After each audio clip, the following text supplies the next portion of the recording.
Oi, pessoal. Para esse vídeo, nós queremos falar um pouco sobre o elemento de área.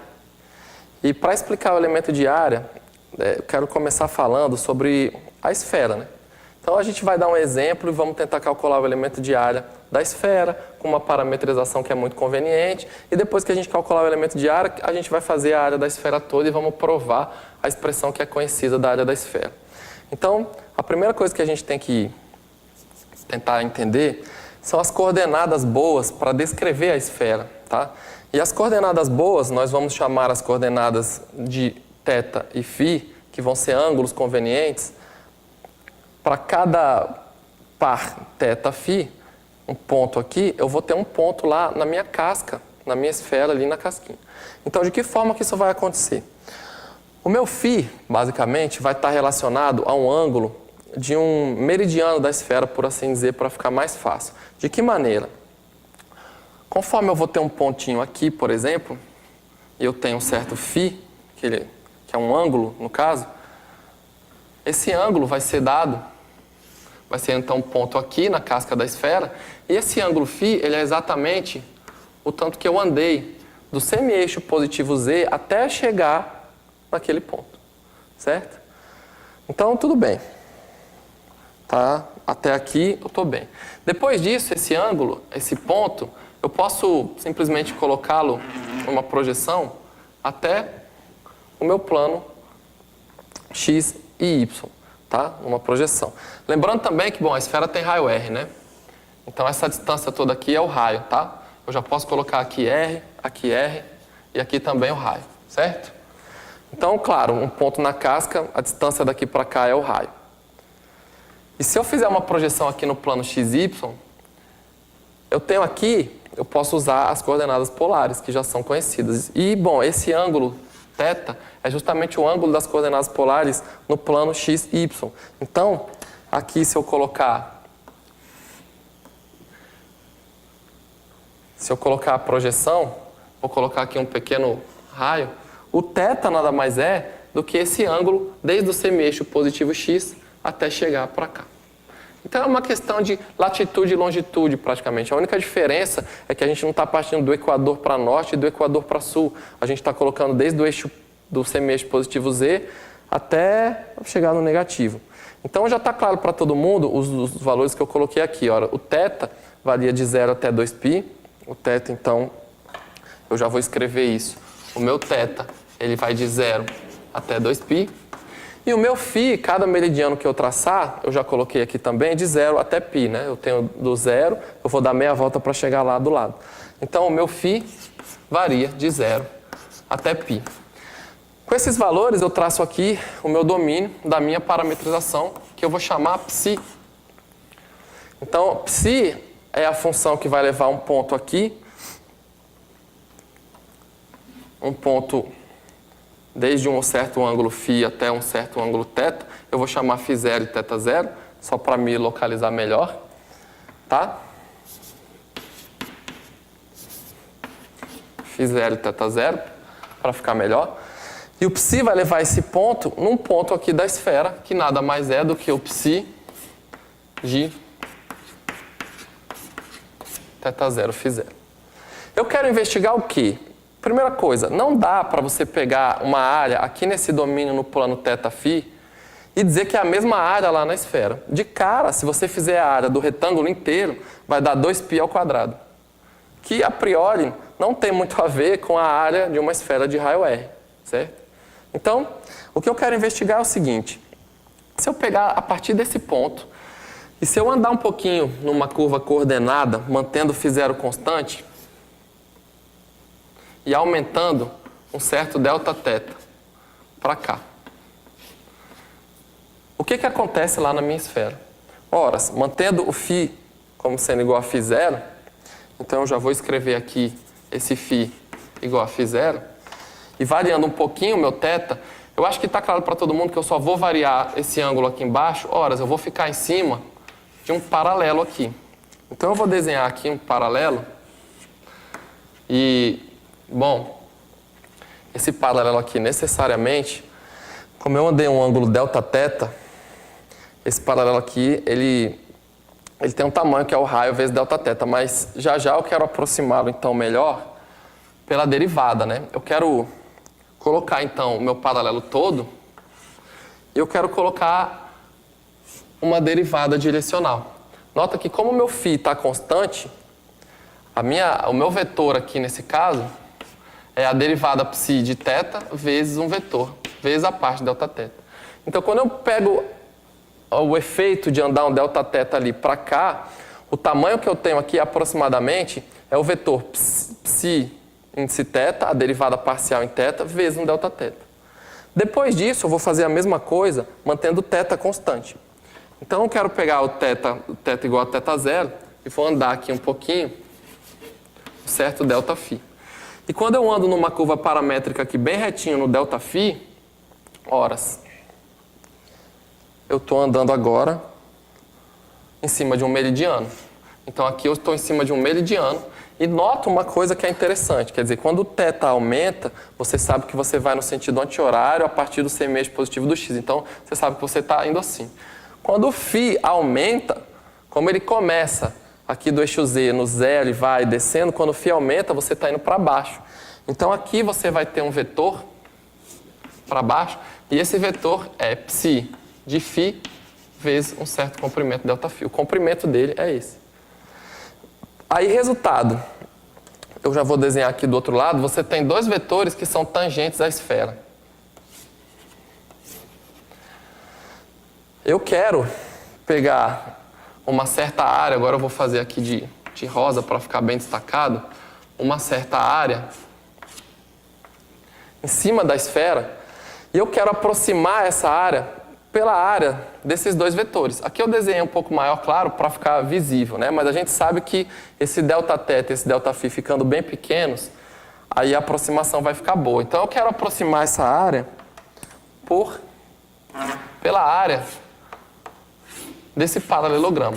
Eu quero só que fique claro que na esfera eu vou ter uma área lá arredondada, né? Claro. E no plano tangente da esfera, eu vou ter os dois vetores. E eu quero aproximar a área do paralelogramo pela área da esfera. Essa aproximação vai ser muito boa quando o ΔΦ e o Δθ forem pequenos.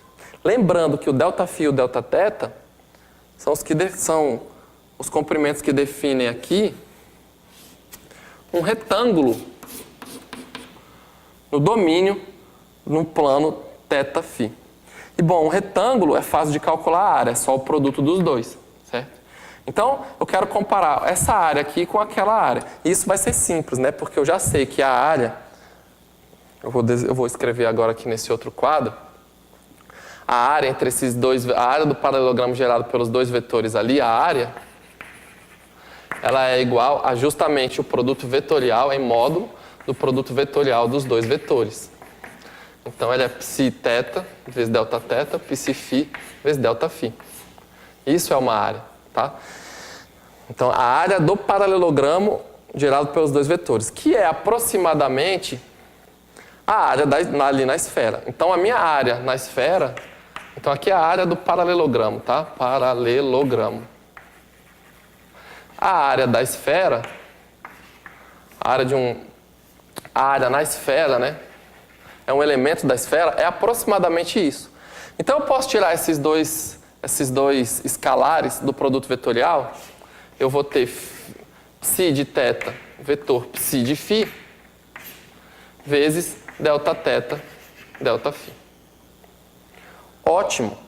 Então, a área na esfera é aproximadamente igual ao módulo do produto vetorial das derivadas parciais da minha parametrização, vezes a área no meu domínio original, que é exatamente o produto Δθ e ΔΦ. Então, quem vai ser um elemento de área da esfera que eu vou chamar de ds, por exemplo? Quem vai ser um elemento de área? Ora, o elemento de área já pressupõe que aqui você tem elementos infinitesimais. Então, as coisas já estão pequenas e a minha aproximação vai para a igualdade. É exatamente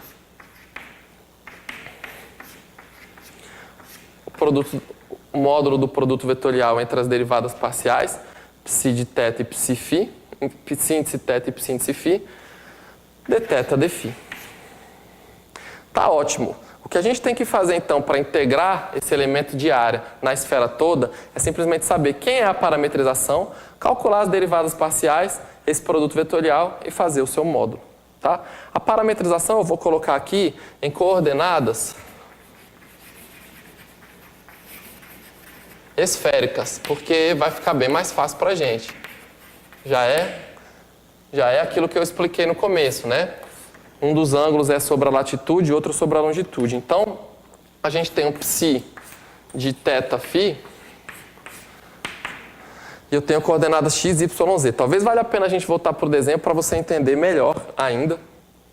Você vai, quem sabe, entender mais facilmente. Veja, a primeira coisa que eu tenho é um φ que sai do z até onde eu chegar no ponto. Então, eu vou pegar e vou projetar isso aqui no plano x, y. Quando eu projetar isso daqui, esse tamanho aqui que eu vou chamar de Rzinho, se você pensar que o seu φ está aqui, ele é justamente o R, o raio da esfera, multiplicado pelo seno do φ. Porque aqui está o cateto oposto, certo? Vamos pensar aqui em 90 graus. Depois que você já tem coordenadas polares, você já tem um Rzinho, horas, você vai vir aqui para x, R vezes o cosseno de θ, e vai para y como R vezes o seno de θ. As coordenadas polares são relativamente conhecidas. Então, claro, para x e para y, você tem que projetar aqui embaixo, vai usar um seno de φ. E bom, se você for querer também saber a coordenada z do ponto, z aqui, esse tamanho nada mais é do que o raio vezes o cosseno do ângulo, que é o ângulo φ, né, que está aqui. Então, esse tamanho é o raio vezes o cosseno de φ. Você projeta no eixo z. O raio vezes o seno de φ você projeta no plano. Depois cosseno θ para x, seno θ para y. Então, eu vou escrever isso lá agora na minha parametrização. Em x, eu vou ter um raio, o raio da esfera no caso. Eu vou ter um seno de φ vezes um cosseno de θ. Em y eu tenho seno φ vezes o seno θ. E em z eu tenho simplesmente um cosseno φ. Então vai ficar R seno φ seno θ, R seno φ cosseno θ, R seno φ seno θ e R cosseno φ. São as três coordenadas x, y, z. Aí você vai falar, tá, professor, eu tenho que calcular um elemento infinitesimal. Então você tem que achar aqui quem é o psi índice θ, a derivada parcial da psi com respeito à variável θ. Ok? Simples assim. E nós vamos achar, então, o R é uma constante, não tem nada a ver com a derivada, você vai derivar tudo com respeito a θ, tá?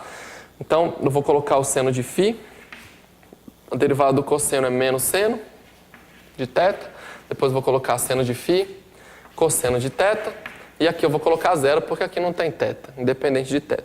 Por fim, essa derivada com respeito a φ, ela é igual ao raio, então agora eu vou derivar aqui com respeito a φ, derivo o seno, cosseno φ, cosseno θ, derivo novamente aqui o seno, vai ficar cosseno φ, agora seno θ, e se eu derivar o cosseno de φ dá menos seno φ. E agora o que você tem que fazer? O produto vetorial, né? Você vai fazer por si o produto vetorial e vai descobrir o elemento infinitesimal, o elemento de área da esfera. E o módulo do produto vetorial entre psi índice θ e psi índice φ. O módulo desse produto vai dar exatamente R ao quadrado vezes o seno de φ. R ao quadrado vezes o seno de φ. Existe uma interpretação geométrica bem interessante para isso. Eu quero voltar na esfera para te explicar rapidamente o que tem a ver R ao quadrado, seno de φ. Bom, eu vou pegar aqui então, vou apagar toda essa explicação aqui que eu já fiz. Vou fazer rapidinho aqui uma coisa da seguinte maneira. Eu vou pegar dois meridianos e vou pegar alguma coisa como sendo esse retângulo aqui que eu já fiz, vou pegar dois paralelos. Então, dois paralelos passando por aqui, um aqui e o outro aqui. E eu estou dizendo para você, olha, esse elemento infinitesimal aqui, de área, ou um elemento bem pequeno de área, é aquele elemento de área multiplicado por R ao quadrado vezes o seno de φ. Ora, o que tem a ver esse seno de φ? Se esse elemento infinitesimal aqui, se esse elemento de área, na verdade, né, é bem pequeno, mas se esse elemento de área tivesse para um φ que está mais próximo do zero, necessariamente, dá para ver que ele fica um pouquinho menor, ele afunila. Próximo do zero, o seno é pequeno. Da mesma forma, se ele tivesse aqui muito próximo do π, próximo aqui do outro polo, ele também afunila, o elemento de área menor. Então veja que aquele seno ali, ele está querendo dizer isso, né? E veja que em θ não tem θ. Você vai falar, professor, é independente do θ. Sim, é independente do θ, porque se você pega dois paralelos e pega o outro elemento infinitesimal aqui, essas áreas são iguais. Então conforme você varia em θ somente, a área não muda, mas se você variar em φ, ela afunila. E por fim, para a gente terminar, agora que a gente já sabe o elemento de área, eu vou querer calcular a área da esfera toda na minha nova parametrização. Então a área da esfera ela é igual a integral dupla sobre a esfera, eu vou chamar a esfera aqui de S, tá? A integral dupla sobre a esfera do meu ds, né? Do meu ds. Isso aqui é a definição de área, tá? Então isso daqui vai ficar igual, na minha parametrização, a integral de 0 a 2π da integral de 0 até π. Nota que eu já estou fazendo aqui, então, dφ e depois dθ. Lembrando que aqui você usa a mesma regra dos parênteses, né? dφ é o intervalo em φ, dθ o intervalo em θ. E eu vou integrar o quê? Exatamente a minha expressão, que é r ao quadrado vezes o seno de φ. Esse é o elemento de área da esfera. Então, bom, essa integral é trivial, até porque o raio é uma constante, né? Você vai integrar só em φ, vai dar um cosseno de π menos cosseno de 0. E depois vai integrar em dθ e vai dar 2π. Então, cosseno de π com cosseno de 0, na verdade é menos cosseno, né? Menos cosseno de π menos cosseno de 0. Isso dá 2. E a integral em dθ dá 2π. Então, claro, a resposta é 4π vezes o r ao quadrado que já estava aqui. E isso é a área da esfera, como a gente já queria. Tudo bem? Para outras superfícies vale mais ou menos a mesma lógica, né? Você vai fazer as derivadas parciais, vai achar o elemento de área, e todas as vezes que você quiser calcular uma integral sobre uma área, você tem que usar esse fator de correção para cada superfície. Tudo bem? Eu espero que você esteja motivado para estudar bastante, faça muitos exercícios. Muito obrigado pela sua atenção e até uma próxima.